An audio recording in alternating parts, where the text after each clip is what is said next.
Análisis del proceso de gestión.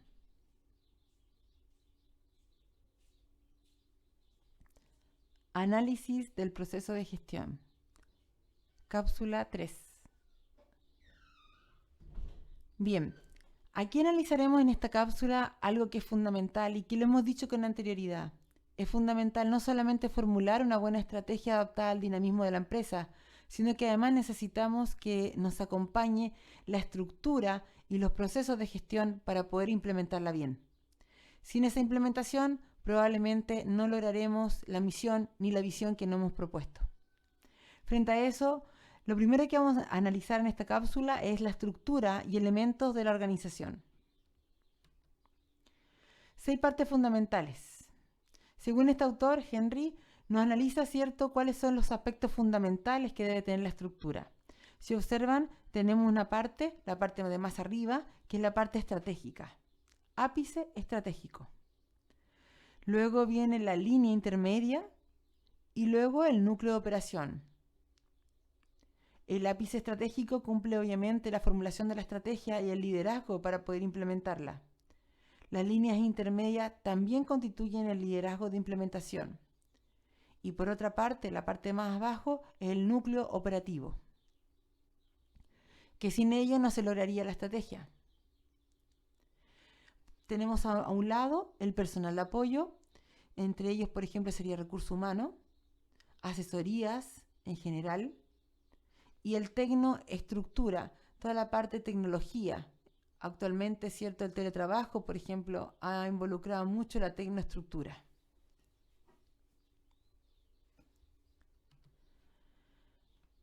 Por lo tanto, 1, la estructura. ¿Qué elementos organizacional necesitamos?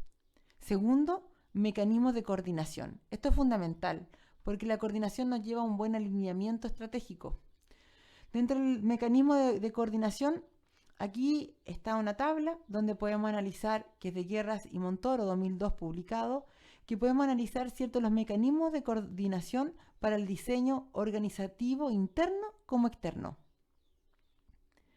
Están los mecanismos formales estructurales, como por ejemplo las jerarquías, las funciones de enlace, personal de contacto, consejos entrelazados, intercambio entre consejos, comité, grupos de trabajo, coordinadores integrados formales, responsable del acuerdo, unidad de coordinación, los comités, los grupos interempresa. Esos serían los mecanismos formales de una estructura. Entendamos por jerarquía, los jefes y la estructura jerárquica.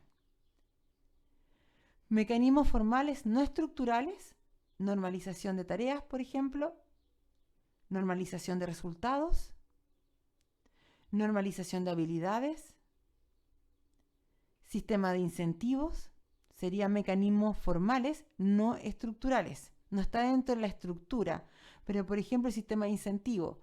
Nosotros en la universidad, por ejemplo, y en todas las universidades del mundo, tienen un incentivo por cada académico que publique. Entonces tú logras una publicación con ciertas características y te entrega una bonificación. Es una forma o un mecanismo formal, pero no estructural, no está dentro de la estructura. Si tú logras esto, nosotros te damos una bonificación. Y luego están los mecanismos informales. ¿Cuáles mecanismos informales son? Adaptación mutua y cultura organizativa. Dentro de la adaptación mutua tenemos la comunicación entre socios, redes interpersonales. Normas sociales sería dentro de la cultura organizacional. Normas sociales que no están escritas probablemente, pero que están siempre dentro de una organización. Socialización de directivos, rotación, formación y la confianza. La cultura organizativa puede estar en un departamento o puede estar dentro de toda la institución. Hay algo que no está escrito, pero está implementado.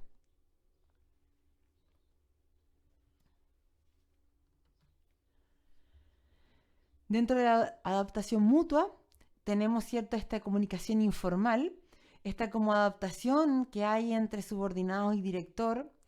Hay una flexibilidad en la ejecución de tareas porque hay un trabajo más grupal.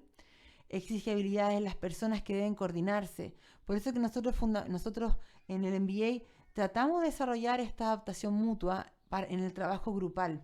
Y a medida que van avanzando, los grupos se van modificando. ¿Para qué? Para que exista esta adaptación del otro. No importa dónde vengan, no importa en la empresa que está, no importa su profesión. Lo importante es que si nos unimos, podemos lograr un trabajo grupal.